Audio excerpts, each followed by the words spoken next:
ഞാൻ കൺഫേം ചെയ്തു. കാശ്മീരിലാണെങ്കിലും ഇന്ത്യയുടെ സീനിയർ ആയിട്ടുള്ള ഡിഫൻസ് ഓഫീഷ്യൽസുമായിട്ട് കൺഫേം ചെയ്തു. 5 ഫൈറ്റർ എയർക്രാഫ്റ്റ് ആണ് 1 മണിക്കൂറിനുള്ളിൽ നമുക്ക് നഷ്ടപ്പെട്ടത്. ഇന്ന് ഇന്ത്യയുടെ സൈനിക ചരിത്രത്തിലെ ഒരു കറുത്ത ദിനമാണ്. മെയ് 7, 2025. നമുക്ക് നഷ്ടപ്പെട്ടത് 5 അല്ല 7 എയർക്രാഫ്റ്റ് ആണ്. എന്നിട്ട് അവസാനം ഇപ്പം എന്തായി മാത്യൂസേ? നമ്മുടെ ചാനൽ അങ്ങോട്ട് പോയി അല്ലേ? എത്ര പേര് അറിഞ്ഞെന്നറിയില്ല. നമ്മുടെ മാത്തപ്പൻ്റെ ചാനൽ തൽക്കാലം നമ്മുടെ ഗവൺമെൻറ് നാഷണൽ സെക്യൂരിറ്റി സൈഡിൽ നിന്ന് ടേക്ക് ഡൗൺ ചെയ്തിട്ടുണ്ട്. അതായത് ചാനലിൽ കുത്തിയിരുന്നിട്ട് ഇമ്മാതിരി കള്ളപ്രചരണങ്ങളാണ് നടത്തിക്കൊണ്ടിരിക്കുന്നത്. അത് വേണ്ട പോലെ ആരൊക്കെ കംപ്ലൈൻറ്റ് ചെയ്തു. ഇല്ലാത്ത കഥകളല്ലേ പറയുന്നത്. ഇന്ത്യയുടെ 5 വിമാനം തകർത്തിട്ടു പാകിസ്ഥാൻ, ഇന്ത്യയുടെ 7 വിമാനം പാകിസ്ഥാൻ തകർത്തിട്ടു. പണ്ട് ഞാനങ്ങ് ആസാമിലായിരിക്കുന്ന സമയത്ത് എനിക്കറിയാം ഇന്ത്യയുടെ അതാണ്, ഇന്ത്യയുടെ ഇതാണ്. ഞാൻ അവിടെ വിളിച്ചു ചോദിച്ചു, ഞാനിവിടെ വിളിച്ചു ചോദിച്ചു, എടാ ഇന്ത്യയുടെ നാഷണൽ സെക്യൂരിറ്റി ഫോഴ്സിൻ്റെ ഹെഡൊക്കെ നിൻ്റെ പോക്കറ്റിലാണോ? നീ അവിടെ വിളിച്ച് ചോദിക്കുമ്പോഴത്തേക്ക് ഇന്ത്യയിൽ ഒരാൾക്കും അറിയില്ല, പാകിസ്ഥാനിന് അറിയില്ല, ഇന്ത്യൻ എയർഫോഴ്സിന് അറിയില്ല, ഇന്ത്യൻ ആർമിക്ക് പോലും അറിയാത്ത കാര്യം നീ അങ്ങോട്ട് വിളിച്ചു വരുമ്പോൾ നിന്നോട് ചുരത്തി തരാൻ അയാൾ എന്താ നിന്നോടൊക്കെ പറയേണ്ടത്? ഏതായാലും മാത്യൂസ് അത് കാണാൻ ചാൻസ് ഇല്ല, കാരണം പുള്ളിയുടെ ചാനൽ അടിച്ചു പോയിട്ടുണ്ട്. എന്നാലും ഞാൻ ഈ പുള്ളിയുടെ ചാനൽ കണ്ട് പുളകം കൊള്ളുന്ന കുറേ ആൾക്കാരുണ്ടല്ലോ നമ്മുടെ നാട്ടിലെ ഒരു വിഭാഗം. ആ വിഭാഗത്തിനോട് എനിക്ക് പറയാനുള്ളത്, നമ്മളിതിനു മുമ്പ് പല വീഡിയോസും ഇവൻ്റെ കാര്യങ്ങൾ ചെയ്തിട്ടുണ്ട് അല്ലേ? ഈ മാത്യൂസിൻ്റെ ഒരുപാട് വീഡിയോസ് നമ്മൾ ചെയ്തിട്ടുണ്ട്. ഇവൻ സത്യമല്ല പറയുന്നത്. ഇവൻ ഒരിക്കലും സത്യമല്ല പറഞ്ഞിട്ടുള്ളത്. നിങ്ങൾ എന്നെ എടുത്തു നോക്കിയാൽ മതി. അവൻ്റെ അനാലിസിസ് ആണ്, അവൻ്റെ മറ്റേ കൊമ്പത്തെ ആൾ പറഞ്ഞു കൊടുത്താന്നൊക്കെ പറഞ്ഞിട്ട് അവൻ പറയുന്ന കാര്യങ്ങളുണ്ട്. പണ്ട് ഖത്തറിനെ തകർത്തതും ഖത്തർ വേൾഡ് കപ്പ് ഇല്ലാണ്ടാക്കിയതും മറ്റേ പാലക്കാട് നമ്മുടെ BJP സ്ഥാനാർത്ഥിനെ ജയിപ്പിച്ചതും അങ്ങനെ ഒരുപാട് കാര്യങ്ങളുണ്ട്. ഇവനങ്ങ് എടുത്തിട്ടും ഞാൻ എൻ്റെ സോഴ്സിൽ നിന്ന് ഞാൻ അയാളെ വിളിച്ചു, ഞാൻ ട്രംപിനെ വിളിച്ചു, ഞാൻ മോദിനെ വിളിച്ചു, ഞാൻ ബറാക്ക് ഒബാമനെ ഡയറക്റ്റ് വിളിച്ച് ചോദിച്ച കാര്യം അമ്മാതിരി വർത്താനം അയാൾ പറയും. ഇയാളെ പറ്റി രാജൻ ജോസഫ് ഒരു പുള്ളിയുടെ വീഡിയോയിൽ കഴിഞ്ഞ കുറച്ച് ദിവസങ്ങളായിട്ട് കുറേ വീഡിയോസ് ചെയ്യുന്നുണ്ട്. ഇയാളുടെ യഥാർത്ഥ സ്വഭാവം എന്താണെന്നും പറഞ്ഞിട്ട് ഇയാൾ ആളെ പറ്റിക്കും. നിന്ന നിപ്പിൽ ഇയാൾ കളവ് വരും. നിന്ന നിപ്പിൽ കളവ് പറഞ്ഞിട്ട് ആളെ കയ്യിലാക്കാൻ നോക്കും. അത് തന്നെയാണ് ചാനലിൽ കൂടെ ഈ പറഞ്ഞ ആൾ ഇതുവരെ ചെയ്തുകൊണ്ടിരുന്നതും. അതുകൊണ്ട് തന്നെയാണ് മുട്ടൻ 8ൻ്റെ പണി ഇയാൾക്ക് കിട്ടിയതും. അതല്ലെങ്കിൽ നിങ്ങളൊന്ന് ആലോചിച്ച് നോക്കിക്കേ, നമ്മുടെ രാജ്യം യുദ്ധം തുടങ്ങി തന്നെ പറയാം നമുക്ക് അല്ലേ?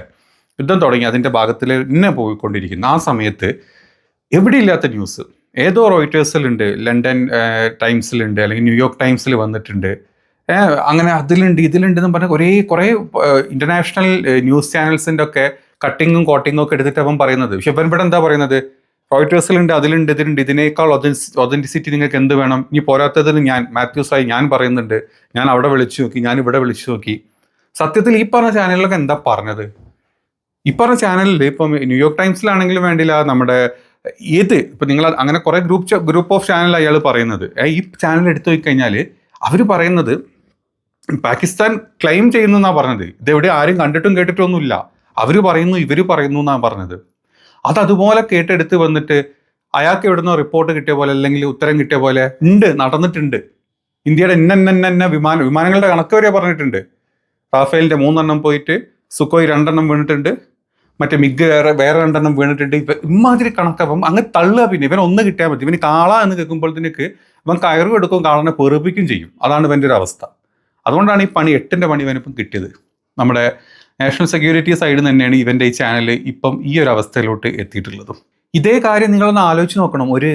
ഒരു മുസ്ലിം വിഭാഗത്തിൽപ്പെട്ട ഒരാളാണ് ഇന്ന് ഈ മാത്യു സാമുവൽ ഇറക്കിയ പോലത്തെ വ്യാജ വാർത്തകൾ കൊടുത്തിട്ടൊരു ചാനലിൽ വന്ന് സംസാരിച്ചിരുന്നെങ്കിൽ ഇന്ന് അവൻ്റെ അവസ്ഥ എന്തായിരിക്കും? ഇതേ സ്ഥാനത്ത് അങ്ങനത്തെ ഒരാളുടെ ചാനൽ അങ്ങ് പൂട്ടിപ്പോയി കഴിഞ്ഞാൽ അവനെന്ന് പൊങ്കാലിടൂല്ലേ നമ്മുടെ നാട്ടിലെ സംഖ്യകൾ?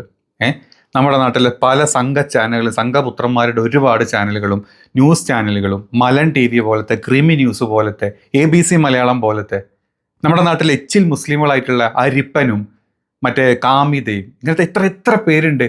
നമ്മുടെ ഫസൽ കാരാട്ടും ഇവരെല്ലാവരും കൂടെ വന്ന് അവനെ തീർത്തേനെ അല്ലേ? ഇങ്ങനെ ന്യൂസ് ഇട്ടിരുന്നെങ്കിൽ പൊങ്കാലി അമ്മമാർക്ക് പെരുന്നാളിനെ ഇറച്ചി വീട്ടിൽ കിട്ടിയ അവസ്ഥയായിരിക്കും, ഉത്സവമായിരിക്കും.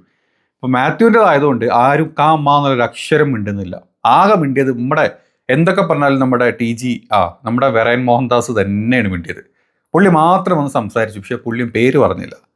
നമ്മുടെ മാത്യു സാമുവലിൻ്റെ പേര് എവിടെയും പറഞ്ഞില്ല. ഇങ്ങനെ ചില പാകിസ്ഥാൻ സപ്പോർട്ടേഴ്സ് ഇന്ത്യ വിരോധം അല്ലെങ്കിൽ മോദി വിരോധം കൊണ്ട് നടക്കുന്ന ചില പാകിസ്ഥാൻ നമ്മുടെ നാട്ടിൻ്റെ അകത്ത് തന്നെ ഉണ്ട്, ഇന്ത്യയുടെ അകത്ത് തന്നെ ഉണ്ട്, അവിടുത്തെ ചില ആളുകൾ വീഡിയോ ഇട്ടു. ഇത് കേൾക്കുന്ന പുറത്ത് നിൽക്കുന്ന ഒരാളെന്താ വിചാരിക്കാറോ, ഏതോ മുസ്ലിം അല്ലേ പറയണ. ഈ മാത്യു സാമുവൽ തന്നെ പെരട്ട തന്നെയാണ് പറഞ്ഞത്, നമ്മുടെ കേരളത്തിലെ മിനി താലിബാൻ എന്ന് പറഞ്ഞ സ്ഥലം അങ്ങ് മലപ്പുറത്തുണ്ട്, മിനി പാകിസ്ഥാൻ കോഴിക്കോടും മലപ്പുറമാണെന്നും പറഞ്ഞ് നടന്നത് വരാം.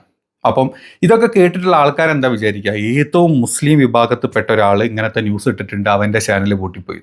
അത് നമ്മുടെ TG വളരെ ഭയങ്കര ക്രൂക്കടാന്നുള്ളത് നിങ്ങൾ ശ്രദ്ധിക്കണം. അതായത് മാത്യുവിൻ്റെ പേര് പറയാണ്ട് പാകിസ്ഥാൻ സപ്പോർട്ടേഴ്സ് ഇന്ത്യ വിരുദ്ധത എന്നും പറഞ്ഞിട്ട് അവിടെ അങ്ങ് എടുത്ത് വെച്ചിരിക്കുക ചെയ്തത്. കേൾക്കുന്ന ആൾക്കാർക്ക് വെറുതെ ഒരു ഒരു മനസ്സുഖാണ് എൻ്റെ മനസ്സ്. അതായത് ഇടക്കുന്ന ഒരു ചെറിയ തിരിങ്ങനെ കൊളുത്തി വെച്ചു കൊടുക്കുക മൂട്ടിലെ, ഈ പാവസംഖ്യകളുടെ മൂട്ടിൽ ഒരു തിരിങ്ങനെ കൊളുത്തി കഴിയുമ്പോൾ അവിടെ കത്തിക്കോളൂ. പക്ഷെ മാത്യുവിനെ അറിയണം, മാത്യു ഇട്ട വീഡിയോ കണ്ട ആളുകൾക്ക് മനസ്സിലാവുന്നത് മാത്യു ആണ്.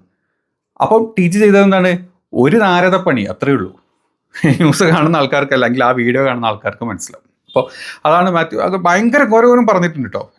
മാത്യു സാമുവൽ പറഞ്ഞത് പൊളിച്ചടക്കിയിട്ട് തന്നെ പുള്ളി കാര്യങ്ങൾ സംസാരിച്ചത് വളരെ വ്യക്തതയോടെ തന്നെ പറഞ്ഞിട്ടുണ്ട്, എവിടെ ഇയാളുടെ പേര് പറഞ്ഞിട്ടില്ല. അതുകൊണ്ട് തന്നെ ബാക്കിയുള്ളവർ വിചാരിക്കും ഏതോ ജിഹാദി അങ്ങനെയാണല്ലോ അല്ലേ, അങ്ങനെ പറഞ്ഞാലല്ലേ നമ്മുടെ നാട്ടിൽ ഈ പറഞ്ഞ ഹിന്ദു മുസ്ലിം തമ്മിലടിക്കുകയുള്ളൂ. അതിനാണല്ലോ നമ്മളുടെ ഒക്കെ ഒരു വിറയിലിൻ്റെ ഒരു പ്രത്യേകത തന്നെ അതല്ല, അങ്ങനെ പറഞ്ഞു വെച്ചിട്ടുണ്ട്. അപ്പോൾ അതുകൊണ്ടാണ് പറഞ്ഞത്, ഇമാതിരി പെരട്ട വാണങ്ങൾ നമ്മുടെ നാട്ടിൽ വീഡിയോ ചെയ്യും. എൻ്റെ പൊന്ന്, നിങ്ങളൊന്ന് ആലോചിച്ചേക്ക്, ഈ സംഭവം നടന്നിട്ട് നമ്മുടെ അരിപ്പനൊക്കെ ആണെങ്കിൽ നീ ഇരുന്ന് ലൈവ് ചെയ്തേനെ, 1, 2, 3 അല്ല 10 ലൈവ് കട്ടേനെ. രാവിലെ മുതൽ വൈകിട്ട് വരെ ഉള്ളത് ഇത് മാത്രമാണ് വീഡിയോ. പിന്നെ നമ്മുടെ വരുന്ന പുള്ളി ഉണ്ടല്ലോ, നമ്മുടെ കാരാട്ടിൻ്റെ A to Z എന്താ പറയുക, ഇന്നത്തെ ന്യൂസ് ഇതായിരുന്നു. ഇതാണ് നമ്മുടെ നാട്ടിലെ സത്യം. നോക്കാം ആരൊക്കെ നമ്മുടെ മാത്തപ്പനെതിരെ അല്ലെങ്കിൽ മാത്തപ്പൻ ചെയ്ത കൊലച്ചതി അല്ലെങ്കിൽ മാത്തപ്പൻ പടച്ചു വിട്ട പുട്ട് തള്ളിനെതിരെ എത്ര പേര് സംസാരിക്കും നമുക്ക് നോക്കുന്നത്.